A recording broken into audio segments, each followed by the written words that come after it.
नमस्कार, मैं के वर्मा आपका मिशन सक्सेस पॉइंट में बहुत बहुत स्वागत करता हूं। आइए देखते हैं हर रोज़ की तरह ही 2020 के जो हमारे जो प्रश्न चल रहे हैं, 2020 का जो सिस्टम चल रहा है वो एमसीक्यूज़ देखते हैं। आज हम लोगों ने जो टॉपिक लिया है वो मानव रक्त से संबंधित है। मानव रक्त से संबंधित हैं। सक्सेस पॉइंट से मैं आपसे निवेदन करना चाहूँगा कि जिसने अभी तक चैनल को लाइक सब्सक्राइब नहीं किया है वो सब्सक्राइब करें, और जिसने वीडियो को लाइक्स नहीं किए हैं वो लाइक करें और कमेंट्स करें। इसी के साथ आइए बिना टाइम वेस्ट करे देखते हैं आज का पहला प्रश्न। प्रश्न नंबर पहला ये रहा आपके सामने। प्रश्न नंबर पहला है प्रश्न नंबर पहला है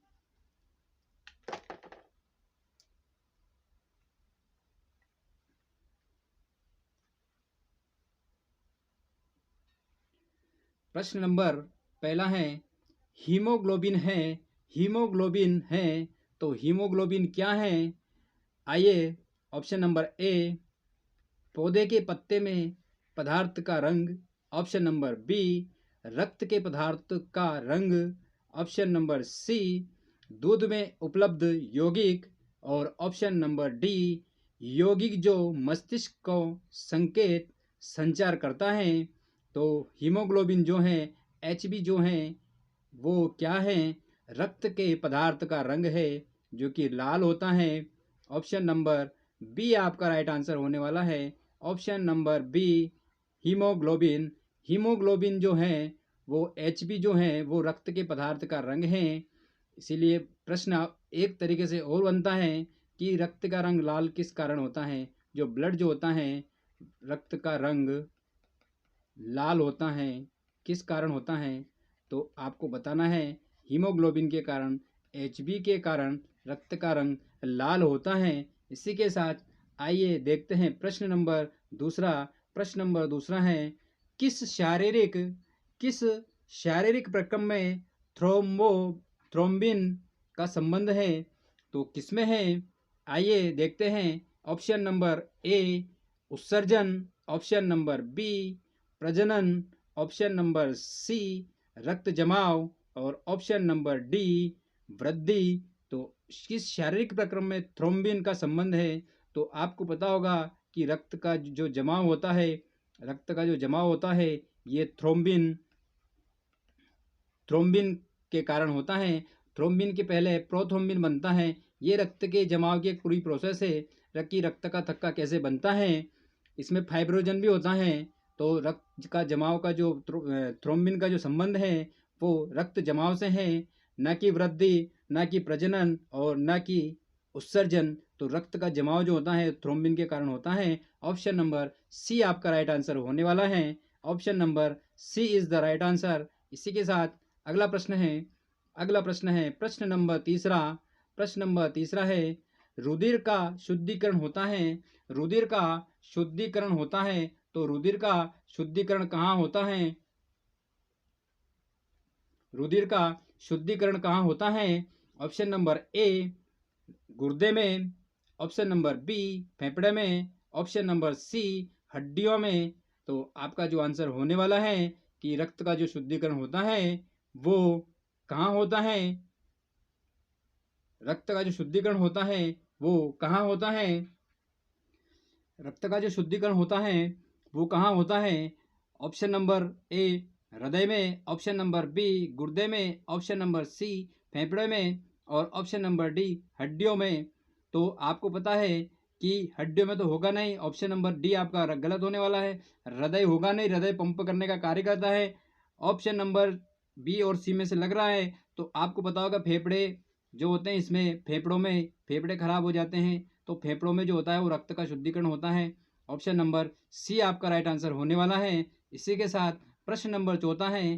प्रश्न नंबर चौथा है इसी के साथ प्रश्न नंबर चौथा है। प्रश्न नंबर चौथा क्या है? मानव शरीर मानव शरीर में सबसे बड़ा श्वेत रक्त कोशिका कौन सा है? Option number A erythrocyte. Option number B monocyte, option number C lymphocyte और ऑप्शन नंबर डी जांग की हड्डियां। तो मानव शरीर का सबसे बड़ा रक्त श्वेत रक्त कोशिका जो होता है वो लिम्फोसाइट होता है। ऑप्शन नंबर सी आपका राइट आंसर होने वाला है। Option number C is the right answer, lymphocyte. इसी के साथ अगला प्रश्न है, मोस्ट इंपोर्टेंट प्रश्न है, लाल रक्त कोशिकाओं का जीवन काल होता है। लाल रक्त कोशिका यानी कि RBC, red blood sales. RBC को लाल रक्त कोशिकाएं बोलते हैं, रेड ब्लड सेल्स बोलते हैं। इनका जीवन काल कितना होता है? आइए, ऑप्शन नंबर 1 90 से 100 दिन, ऑप्शन नंबर बी 100 से 120 दिन, ऑप्शन नंबर सी 70 से 90 दिन एंड ऑप्शन नंबर डी 120 से 180 दिन। तो जो आरबीसी जो होती हैं आरबीसी यानी कि लाल रक्त कणिकाएं जो होती हैं उनका जो जीवन काल होता है वो होता है 100 से 120 दिन। 100 से 120 दिन आपका बी ऑप्शन राइट होने वाला है। Option number B is the right answer. 100 से 120 दिन आपका राइट आंसर होने वाला है। इसी के साथ अगला प्रश्न है, ये जो रक्त कणिकाएं जो होती हैं आरबीसी, डब्ल्यूबीसी और प्लेटलेट्स, 3 प्रकार की होती हैं। आरबीसी यानी कि लाल रक्त कणिकाएं, डब्ल्यूबीसी यानी कि वाइट ब्लड सेल्स या श्वेत रक्त कणिकाएं और प्लेटलेट्स। इसी के साथ अगला प्रश्न है, प्रश्न नंबर 6 है, हीमोग्लोबिन पाया जाता है। हीमोग्लोबिन पाया जाता है कहाँ पाया जाता है? ऑप्शन नंबर ए सभी कशेरुकियों में, ऑप्शन नंबर बी केवल कशेरुकियों में, ऑप्शन नंबर सी हीम मछलियों में and option number D cockroach तथा केचुए में। तो जो हीमोग्लोबिन जो पाया जाता है वो केवल कशेरुकियों में पाया जाता है, कशेरुकियों में ही पाया जाता है, जिनमें कशेरुकी यानी कि रीढ़ की हड्डी जिनमें पाई जाती हैं, जिनमें रीढ़ की हड्डी होती हैं उन्हें कशेरुकी बोलते हैं। तो केवल कशेरुकियों में ही हीमोग्लोबिन पाया जाता है। हीमोग्लोबिन को एचबी से दर्शाते हैं हीमोग्लोबिन को। और रक्त का जो रंग लाल रंग जो होता है वो भी हीमोग्लोबिन के कारण ही होता है। इसी के साथ अगला प्रश्न है, प्रश्न नंबर 7वां है, लाल रुधिर कोशिका तथा श्वेत रुधिर कोशिका का निर्माण कहाँ होता है? आपकी जो आरबीसी होती हैं और डब्ल्यूबीसी होती हैं, इनका निर्माण कहाँ होता है? तो इनका निर्माण ऑप्शन नंबर ए अस्थि मज्जा में, ऑप्शन नंबर बी थाइमस में और ऑप्शन नंबर सी आलिंद भित्ति में और ऑप्शन नंबर बी लसिका गांठों में। तो जो आरबीसी और डब्ल्यूबीसी होती है इनका जो निर्माण होता है ये अस्थि मज्जा में होता है। ऑप्शन नंबर ए आपका राइट आंसर होने वाला है। Option number A is the right answer, अस्थि मज्जा में होता है। ऑप्शन नंबर ए आपका राइट आंसर होने वाला है। इसी के साथ अगला प्रश्न है, प्रश्न नंबर 8वां, ये रहा आपके सामने। प्रश्न नंबर 8वां है, शरीर में सूक्ष्मतम रुधिर वाहिका है। ऑप्शन नंबर ए कोशिकाएं, ऑप्शन नंबर बी धमनी, ऑप्शन नंबर सी महाशिरा, ऑप्शन नंबर डी शिरा। तो सबसे सूक्ष्म रुधिर कोशिकाएं जो है वो है आपकी कोशिकाएं। ऑप्शन नंबर ए आपका राइट आंसर होने वाला है, सेल्स। ए आपका राइट आंसर होने वाला है। इसी के साथ अगला प्रश्न है, प्रश्न नंबर 9 है, ये है आपके सामने, लाल रुधिर कोशिकाओं का जीवन काल होता है। पहले भी ये प्रश्न रिपीट हो चुका है, लेकिन उसमें हम लोगों ने पढ़ा था कि 100 से 120 दिन पढ़ा था। क्या पढ़ा था? दिन। इसमें ऑब्जेक्टिव जो हैं वो चेंज कर दिए गए हैं। ये दोनों प्रश्न हैं अभी प्रेजेंट में कुछ एग्जाम हुई थी उसके द्वारा उसमें आए हुए थे, उसमें से ही उठाए हैं। तो ध्यान रखना जरा, क्वेश्चन एक हो सकता है लेकिन उसके ऑब्जेक्टिव अनेक हो सकते हैं। इसीलिए ऑप्शन नंबर ए 1 सप्ताह, ऑप्शन नंबर बी 1 माह, ऑप्शन नंबर सी 4 माह और ऑप्शन नंबर डी 1 वर्ष। तो आपका जो आंसर होने वाला है ऑप्शन नंबर सी 4 माह। ऑप्शन नंबर सी आपका राइट आंसर होने वाला है, 4 माह। लाल रुधिर कोशिकाओं का जीवन काल होता है 4 माह ऑप्शन नंबर सी आपका राइट आंसर होने वाला है। इसी के साथ अगला प्रश्न है, प्रश्न नंबर 10वां है। प्रश्न नंबर 10वां पढ़ने से पहले निवेदन करना चाहूँगा कि मुझे सपोर्ट करें, जितना हो सके चैनल को सब्सक्राइब करें और जितना हो सके अपने फ्रेंड सर्कल में अपने मित्रों के साथ साझा करें, जिससे मेरे द्वारा जो आपको पढ़ाया जा रहा है वो सभी लोगों के पास पहुंच जाए। और यूट्यूब पर जो नोटिफिकेशन आता है बेल आइकन के बटन को दबाना न भूलें, क्योंकि जैसे ही मैं वीडियो अपलोड करूंगा आपके पास नोटिफिकेशन आ जाएगा और आप उसे आसानी से देख सकते हैं। और कम समय में इतना अच्छा कंटेंट मैं आपको दे रहा हूँ, 20 मिनट में, 20 मिनट नहीं 20 मिनट के अंदर इतना अच्छा 20 प्रश्नों का संग्रह हर रोज लेके आ रहा हूँ। इसी के साथ देखते हैं प्रश्न नंबर 10वां।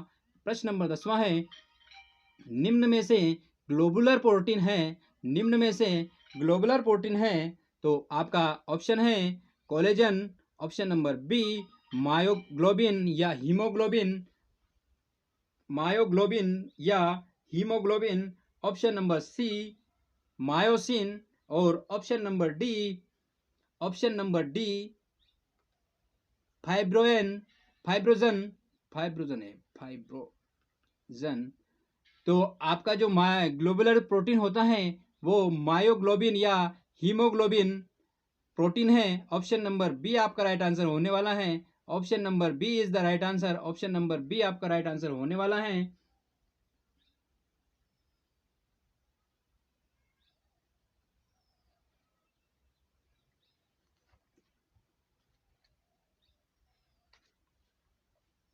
ऑप्शन नंबर बी आपका राइट आंसर होने वाला है। इसी के साथ प्रश्न नंबर 11, प्रश्न नंबर 11वां है। इसी के साथ प्रश्न नंबर 11वां है, ऑप्शन रक्त वाहिकाओं में उपस्थित रक्त का थक्का कहलाता है, रक्त वाहिनियों में उपस्थित रक्त का थक्का कहलाता है, क्या कहलाता है? Option number A thrombosis, option number B agglutinin, option number C धक्का और ऑप्शन नंबर डी थ्रोम्बस। तो रक्त वाहिनियों में उपस्थित रक्त का थक्का जो कहलाता है वो थ्रोम्बोसिस कहलाता है। ऑप्शन नंबर ए आपका राइट आंसर होने वाला है। Option number A is the right answer. इसी के साथ अगला प्रश्न है, प्रश्न नंबर 12वां है। प्रश्न नंबर 12वां है, रक्तदाब को मापने के लिए उपकरण का प्रयोग किया जाता है। जो रक्तदाब जो मापते हैं वो किससे रक्तदाब को मापा जाता है? Option number A, option number A एस्पेरोमीटर, option number B thermometer, option number C anemometer and option number D sphygmomanometer. तो जो रक्तदाब जो होता है रक्तदाब, तो रक्तदाब को मापा जाता है स्फेग्नोमेनोमीटर। ऑप्शन नंबर डी आपका राइट आंसर होने वाला है। Option number D is the right answer. इसी के साथ 13वां प्रश्न है, 13वां प्रश्न है, इसके संचयन के कारण संधिवात या गठिया होता है, किसके संचयन के कारण? Option number A urea, option number B uric अम्ल, option number C ammonia and option number D guanine. तो जो यूरिक किसके संचयन के कारण संबंधित गठिया रोग होता है? तो यूरिक अम्ल के कारण। ऑप्शन नंबर बी आपका राइट आंसर होने वाला है। ऑप्शन नंबर बी यूरिक अम्ल आपका राइट आंसर रहेगा। Option number B is the right answer. इसी के साथ अगला प्रश्न है, प्रश्न नंबर 14वां है, ऑक्सीजन का परिवहन शरीर के सभी कोशिकाओं में इसके द्वारा किया जाता है, किसके द्वारा किया जाता है? 4 ऑप्शन आपके सामने दिए हुए हैं, जिसमें से एक ऑप्शन सही रहने वाला है। Option number A RBC, option number B WBC. RBC को बोलते हैं red blood cells, red blood cells and WBC को बोलते हैं वाइट ब्लड सेल्स। हिंदी में बोलते हैं इसको लाल रक्त कणिकाएं, लाल रक्त कणिकाएं। और वाइट ब्लड सेल्स को बोलते हैं श्वेत रक्त कणिकाएं, श्वेत रक्त कणिकाएं। इसी के साथ ऑप्शन नंबर सी आपका है लघु पट्टिका और डी है प्लाज्मा। तो ऑक्सीजन के परिवहन शरीर में सभी कोशिकाओं में किसके द्वारा होता है? ऑक्सीजन का जो परिवहन होता है वो किसके द्वारा होता है? ऑक्सीजन का जो परिवहन होता है वो किसके द्वारा होता है? ऑप्शन नंबर ए आपका राइट आंसर होने वाला है। ऑप्शन नंबर ए यानी कि आरबीसी, रेड ब्लड सेल्स या लाल रक्त कणिकाएं। ऑप्शन नंबर ए आपका राइट आंसर होने वाला है। इसी के साथ अगला प्रश्न है, प्रश्न नंबर 15 है। प्रश्न नंबर 15वां है, गर्भाशय महिला प्रजनन प्रणाली का एक हिस्सा है। जो गर्भाशय जो होता है वो महिला प्रजनन प्रणाली का एक हिस्सा है। इसका क्या कारण है? इसका क्या कारण है? ऑप्शन नंबर ए अंडे का बनना, ऑप्शन नंबर बी बच्चे का विकास करना, ऑप्शन नंबर सी शुक्राणु का निर्माण करना एंड ऑप्शन नंबर डी अंडे और शुक्राणु का सम्मिश्रण। तो जो आपका जो आंसर है वो है बच्चे का विकास करना। गर्भाशय में क्या होता है? बच्चे का विकास होता है। ऑप्शन नंबर बी आपका राइट आंसर होने वाला है। Option number B is the right answer. इसी के साथ अगला प्रश्न है, प्रश्न नंबर 16वां प्रश्न है। मैं आपको 20 मिनट में 20 मिनट के अंदर ही 20 प्रश्न करवा रहा हूं हर रोज। निवेदन करना चाहूंगा कि चैनल को लाइक करें और सब्सक्राइब करें और बेल आइकन के बटन को दबाना न भूलें, जिससे मेरी आने वाली प्रत्येक वीडियो के नोटिफिकेशन आपके पास पहुंच जाए। इसी के साथ प्रश्न नंबर 16, उस रक्त वाहिकाओं का नाम बताइए। उस रक्त वाहिकाओं का नाम बताइए जिसके द्वारा मानव में रक्त परिचालित होता है। मानव में रक्त परिचालित होता है। मनुष्य शरीर जो होता है, इस मनुष्य शरीर में रक्त का संचालन या संचरण किसके द्वारा होता है, कैसे होता है, ये प्रश्न उसके ऊपर आधारित हैं। इसी के साथ ऑप्शन नंबर ए बाह्यकर्ण, ऑप्शन नंबर बी निलय, ऑप्शन नंबर सी धमनी और शिरा and option number D xylem और पोषवाहा। तो बाह्यकर्ण में किसी कोई मैटर नहीं करता है कि रक्त का परिसंचरण होता है। ऑप्शन नंबर ए तो आपका गलत होने वाला है। इसी के साथ ऑप्शन नंबर बी निलय हृदय में रहता है, इसका भी कोई चांस नहीं है। लेकिन ऑप्शन नंबर सी धमनी और शिरा, आपको पता होगा कि आपके शरीर में जो नसें जो होती है हरे हरे और अंदर धमनी और शिरा होती हैं जो दिखाई देती है हरे कलर की, वो बहुत महत्वपूर्ण होती हैं, जो कि इसी के द्वारा मानव शरीर में रक्त का संचरण होता है, मानव शरीर में रक्त का परिवहन होता है, जो कि बहुत महत्वपूर्ण इंपॉर्टेंट भूमिका निभाते हैं। इसी के साथ अगला प्रश्न है, प्रश्न नंबर 17 है। प्रश्न नंबर 17 है, एक बच्चे का रुधिर समूह ओ है, एक बच्चे का जो ब्लड ग्रुप है वो ओ है, उसके पैतृकों का रुधिर समूह नहीं हो सकता है। अगर किसी बच्चे का ब्लड ग्रुप अगर ए है, अगर किसी बच्चे का ब्लड ग्रुप ए है, पैतृकों का रुधिर समूह नहीं हो सकता है। Option number A, option number A है बी एंड ओ, 20 या O, option number B A या O, option number C A और बी और option number D A and B. तो आपको पता हो कि ब्लड ग्रुप जो होते हैं वो 4 प्रकार के होते हैं। ब्लड ग्रुप जो होते हैं वो 4 होते हैं, ए बी, ए बी और ओ। सर्वदाता जो होता है, सर्वदाता मतलब जो ब्लड सभी को दे सकता है, वो उसका होता है ओ। ओ जिसका भी ब्लड ग्रुप है वो सभी को ब्लड दे सकता है, इसीलिए इसको बोलते हैं सर्वदाता। और ए भी एक ऐसा ब्लड ग्रुप है जो कि सभी का ग्रुप ब्लड ले सकता है, ए बी, इसीलिए इसको बोलते हैं सर्वग्राही। सर्वग्राही यानी कि ये सभी का ब्लड ले सकता है। तो एक बच्चे का रुधिर वर्ग समूह ओ है, उसके पैतृकों समूह नहीं हो सकता है, यानी कि ए बी नहीं हो सकता है, क्योंकि ए बी और ओ एक ब्लड ग्रुप को दान करता है और एक ब्लड ग्रुप ग्रहण करता है, तो ये दोनों एक दूसरे के एंटीजन होते हैं। इसीलिए आपका option number C A B आपका राइट आंसर होने वाला है। इसी के साथ प्रश्न नंबर 18वां है, लाल रक्त कणिकाओं के लिए दूसरे शब्द बताइए। या लाल रक्त आरबीसी जिसको बोलते हैं, लाल रक्त कणिकाएं, तो उसका दूसरा नाम क्या हो सकता है? ऑप्शन नंबर है एरिथ्रोसाइट, ल्यूकोसाइट और कॉन्ड्रोसाइट और ऑस्टियोसाइट। तो एरिथ्रोसाइट जो होता है वो आरबीसी का या लाल रक्त कणिका का दूसरा नाम है एरिथ्रोसाइट। ऑप्शन नंबर ए आपका राइट आंसर होने वाला है। इसी के साथ प्रश्न नंबर 19 ये रहे आपके सामने। प्रश्न नंबर जो 19 है, उस पनिते द्रव का नाम बताइए जिनके रक्त कोशिकाएं तैरती हैं।